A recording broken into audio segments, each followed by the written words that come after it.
not cooperating, but thank you very much for this ground. This evening is very special for many of us. We have guests here that were part of this club a long time ago, and many of us who just joined in recent years. What I would like to start is actually, of course, the Pledge of Allegiance. Please everyone stand. Hats off. I pledge allegiance to the flag of the United States of America and to the republic for which it stands, one nation, under God, indivisible, with liberty and justice for all. Thank you very much. Please be seated. Everybody come enough room here? Ryan, you coming in? Yeah, just making my way over. Okay. All right, what I would like to do right now is just hand over the program to Ed. Am I correct? That's correct. There you go, Ed. I'm your You're MC on. for tonight. Good evening. Yeah, I know. Good evening, everybody. Good evening. Okay, I think tonight, as Judith has said, tonight is a really special night. This club last year celebrated 60 years. We tried like heck, as a history committee, right, to try and pull together a group of people. To sort of talk about the history of the club, which we found is sort of in different places, right? Different bits and pieces. So what we're trying to do tonight is to sort of talk about the old days, okay, and sort of put together, sort of how the club was, and sort of all the different elements, and sort of connect it with what the club is today, which, for you guys, okay, is about 130 members right now, okay, which is the largest that this club has ever been, regardless of when you've been a member. Okay, so I think that's a really great thing. We've got some ground rules. We're going to have hopefully about 4 others checking in by phone. I'm looking at Jim, W2JC, okay. And I guess, okay, so we'll be watching. We said 7:10, so we're running a little bit early, which is good. I've got some ground rules for tonight. You can see that this is an unusual setup. Okay, we're videotaping it. Jim is also audio taping it, okay? So, and also for people at the table, one voice at a time, okay, because as Tom is gonna back me on the head, okay, is when you get a lot of different voices, okay, you get a lot of different garble. We know that, right? So we step over each other. Yeah, that's right, okay. Also, I guess, just in terms of timing, is that we set about an hour, maybe a little bit longer. Okay, we've got a lot of guys and about 4 major topics to talk about tonight. So, sort of use your time discreetly, okay, in terms of how we sort of move through, so that we give everybody an equal chance to talk, okay? So we have at least one guest tonight to recognize. Jane Tipper-Bean, okay, who's the town historian, okay, for the borough of Fair Lawn is with us tonight. So we're looking at not only putting together some history in a formal sense, but also, in a sense, sort of documenting a little oral history tonight, okay. Just as I'm waiting for people to get on, is that what I want to focus on tonight are basically 4 major areas. Okay, I know you guys got a little bit in terms of topics. I want to focus a little bit on the early memories of the club. Who was here that goes back to the 50s? 50s, Van? Okay. I was here. Okay. So that's good. Sort of keep in mind who's who. 60s? Great, more hands. 70s? Great, okay. I don't want to, when we do introductions, I don't want to forget, I've got Tony, K-A-2-T-A-M, who's temporary of myself back in the 80s. Okay, Steve, we all know Steve, right? W-A-2-V-Y-S. Starting something. Yeah, Steve, you go back 70s. 70s and 80s. Okay, so in fact, we want to join us up here. It's like 9 after now. So we're missing a couple of people, but that's okay, just in terms of just timing and the weather and everything else. So I want to talk about early memories of the It's club. online, so. Okay, I want to talk about Okay. one good story that you guys may have that captures this club. Okay. Okay, and I've got like 9 guys, and I know Fred's laughing already, okay? I've got 10 guys around the table, 9 guys, and a couple of people hopefully on the phone. That'll be 14 really good stories about this club. I want to talk a little bit about field days gone by, since field day has always been sort of like a collection point or an aggregator for people. Yeah, and then lastly, but not leastly, is recollections of Frank Leonard. Who at the table knew Frank? Okay, there should be plenty of stories about the guy, okay, who was the founder, in a sense, of this club that's left his call for all of us. Everybody with me on that? Okay, anything yet? Okay, so I've got what, 7:08, so I'm still about 2 minutes ahead. Skip's gonna call in at 10 after. Great, okay, we got people here. So why don't we start, and then we'll bring the 4 in my phone. I want to do this as a net, okay, so this may work around, okay, so that everybody gets a fair chance. But, just, I always start on my left. I do this professionally, trust me. Okay? Yeah, I'll see him. Yeah, so what I want you to do is introduce yourself for everybody, because not everybody knows you, right? Your call, okay? When? Your call when you, as a FLARC member, or your current call with Exchange. Everybody with me? So your name, okay, your FLARC call, Hello. and your call now. Okay, that type of thing. Everybody with me? Hello, Great, who's that? this is Roy Herman. Roy Herman, how are you? Who am I This speaking is with Ed. there? Okay, yeah, Roy has been a visitor here at the club, and his call is WB2EOD, correct? That's correct. Correct, okay. Roy, there's a couple others checking in, but what I'm doing is I'm going around the table first, okay, and then I'll be bringing in, much as a net, I'm doing the in-persons, and then I'll bring in the phones. Everybody with me? It's a juggling act. I'm just I'm listening sure. in. Okay, but I want to start at 7 now. They're coming in. Yeah, hello. Hello, who's this? Hal, I'm 4GG. Al, N4, Hal Kennedy, N4GG, great, thank you. So, 2 by phone. Anyone else? Skip, thank you for joining us, K2RFJ, right? RJF. RJF, got it. Okay. Who else is there? That's it? Okay, so I've got Roy, I've got Skip, and I've got Hal, correct? Okay. Mark Rynan might be joining us, K1RSC, or SRE, I talked to him earlier. So that'll be our other check-in. So again, our rules tonight, guys, I'm going to do in-persons first, okay, and then I'm going to do phones. We're going to do this much like a net, okay? We're going to talk about early memories, one good story that captures the club, field days gone by, and recollections of Frank Leonard. Everybody with me? Yes, I see that here. Great, okay? Stop doing it. I'm going to switch to my cell phone. It has a louder speaker, so I'll be off. Very good. But I'll be Okay, back so I'll on. hear you clearly. I can hardly hear you guys. Okay, so, with that, let me start on my left, in person on my left, okay? And let's start with Pete. Pete, over to you. Hi, I'm Pete. My old call was KN2MHE as a novice in 1954.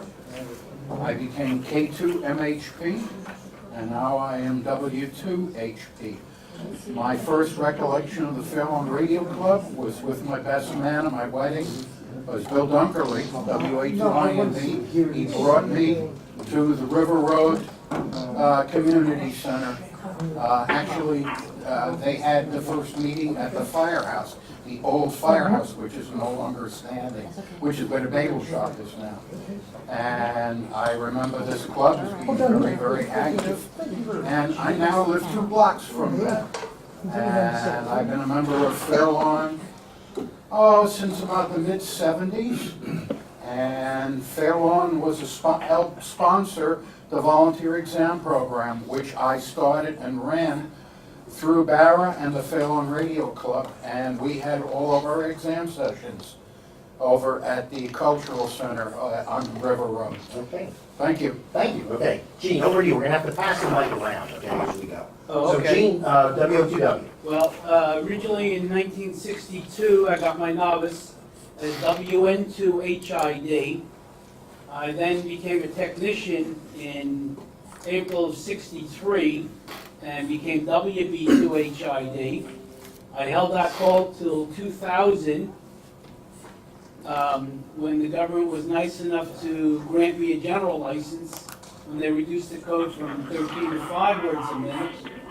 And then in 2011, I became an extra, and I then changed my call to my current call, WO2W. Great, thank you. Neil? Hi, I'm Neil DePavine, NU2R, and I'm a member of this club. I was actually a member of what was then called the Fair Lawn Radio Club, which met in the Boys Club here in Fair Lawn.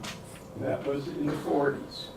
Predates the formal name for this club. And you may not have ever heard of this, but I brought along some photos which I'd be happy to share with you. Made the rounds here. my call is NU2R. I don't remember when I got my general or Hello? it was a long time ago. We're here. But I'm not very active currently. I did a lot of ham radio on my boat after I retired, and it's just a terrific hobby, I'm gonna say. So that's it in brief. Perfect, thank you. So if you pass the mic over to Fred. Fred, over to you. Okay, I'm Fred, W2AAB, XWN2CST, WP2CST, in the days of FLARC. My first experience of FLARC was in '63 when I worked you guys on field day as K2YCB Portable 2.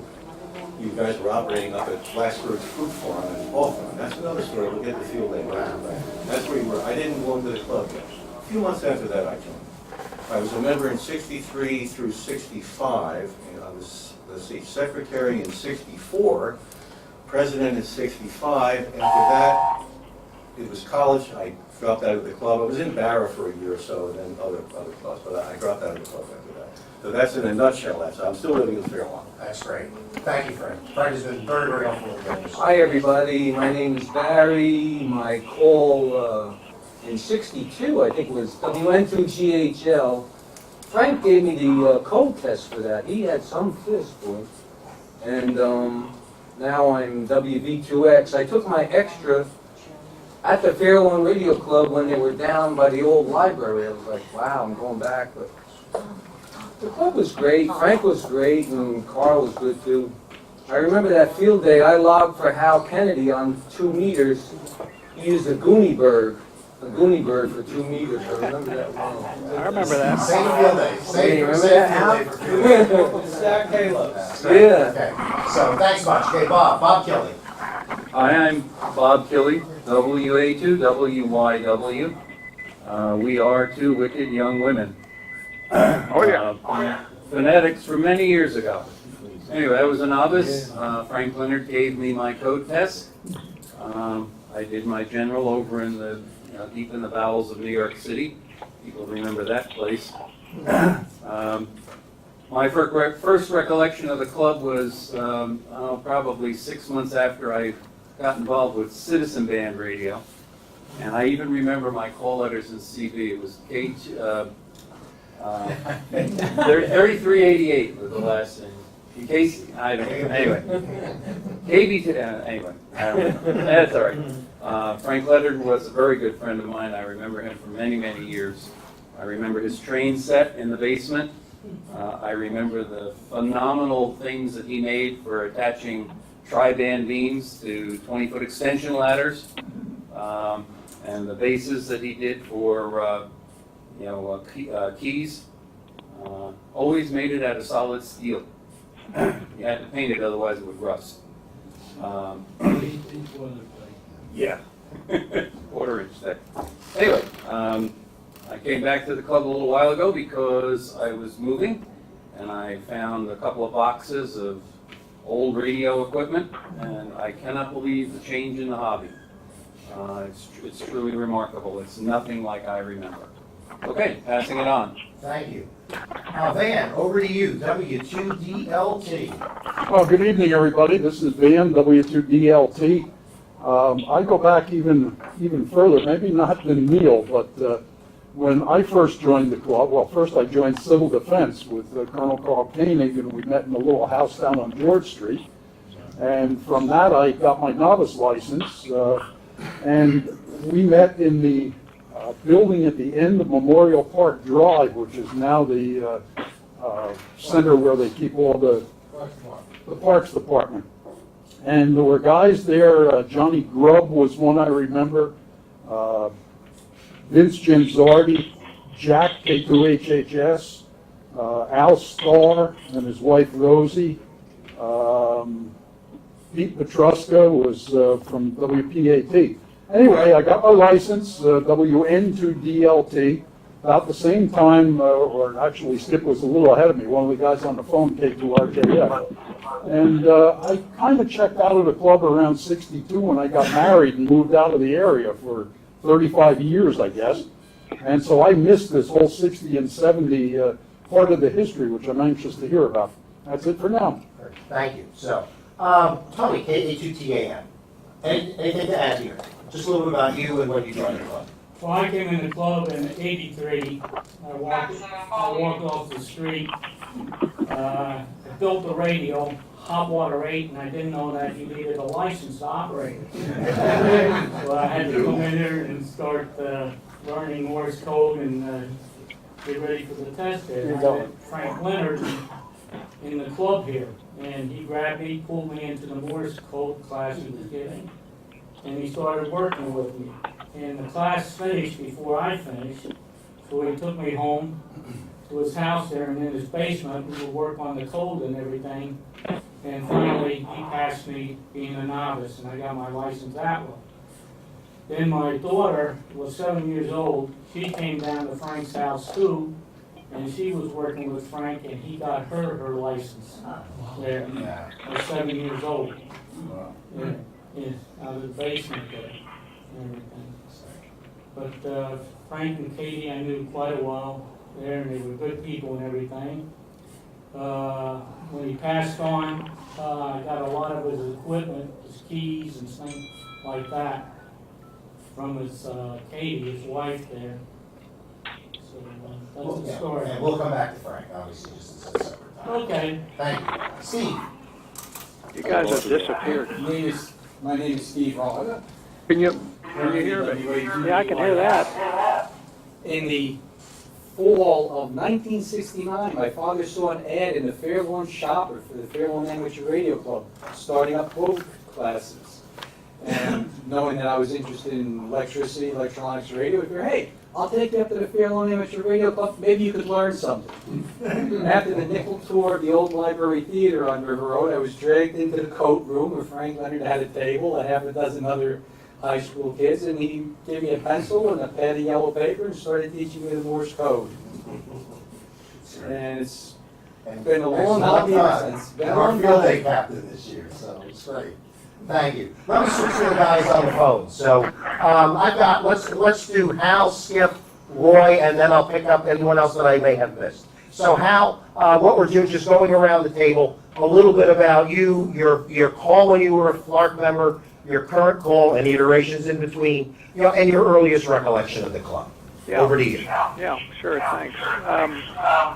First time I was at the club was 1960 when I was 12 years old, and at that point we were already meeting in the Ackerman estate, a big house on the hill, which I guess got torn down not too much longer after that, and moved to River Road. In 61 I got my call letters, which were WV2QPW, and a year later, actually less than that, got my call in January of 61, and by I think May or June I'd made my way down to New York City and past the General, and then say within a year I was an extra. So that took me to WA2QPW. I remember Van very well, but I remember Carl K2YCB was the president of the club at the time, and Frank Leonard was a real spark plug. Frank taught me the code, using a code machine mostly, and he made me, and I still have it, a really heavy steel base for a telegraph key. I still have my key from 1961 with a Frank Leonard base on it. I remember the first field day, we went up to Glassberg's Grove, which I don't know what town that is. That might be Patterson. It was a tall hill overlooking Patterson, Fair Lawn, and so forth. And that would be around 62, and I think the call sign then was K2YCB, portable, probably.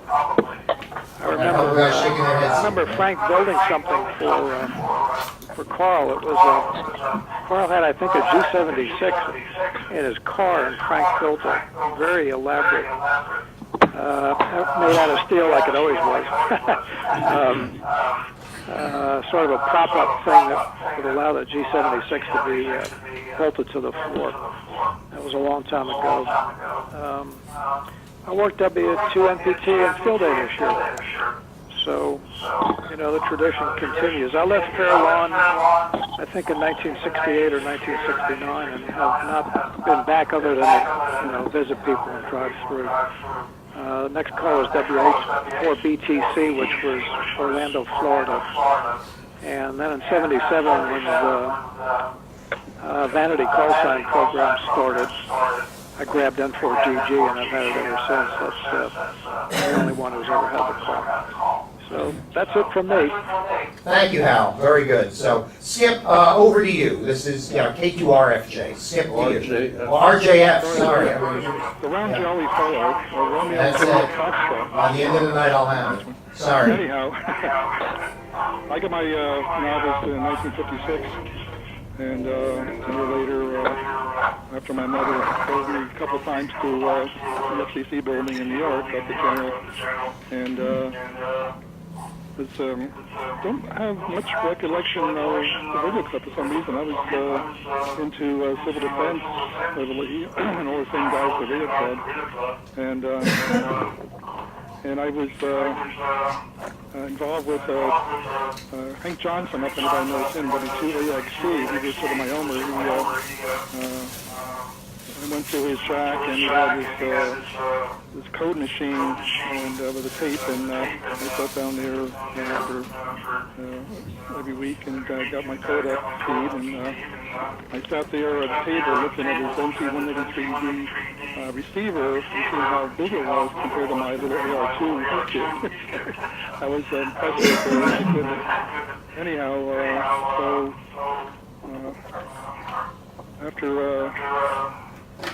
after that, I was in the high school radio club. I guess I was sort of at the beginning of assembling the other equipment for Fair Lawn High School, and got that club along with things when everybody else was involved with that.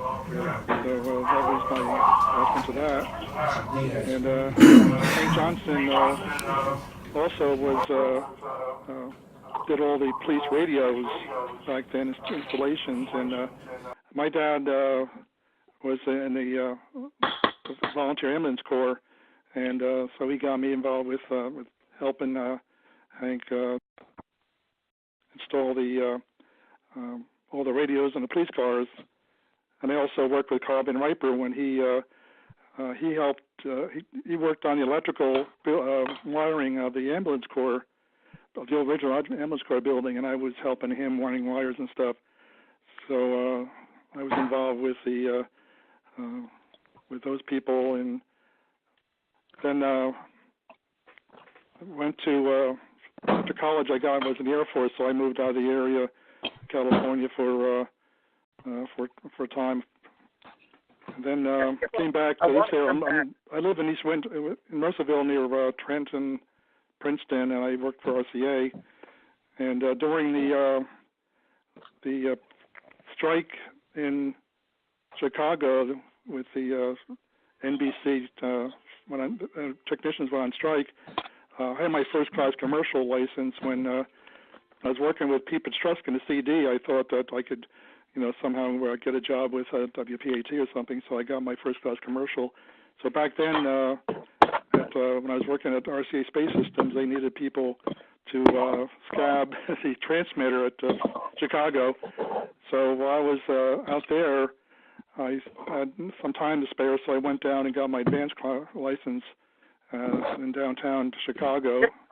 Yeah. That was Skip, in I the want to 80s come back something. to Skip, I don't know if you can hear me, but there's a couple of things that I wanted you to come back to, but I've got three other guys that I want to get into the roster here before we move on. But hold a couple of the thoughts that you have. So thanks much on that.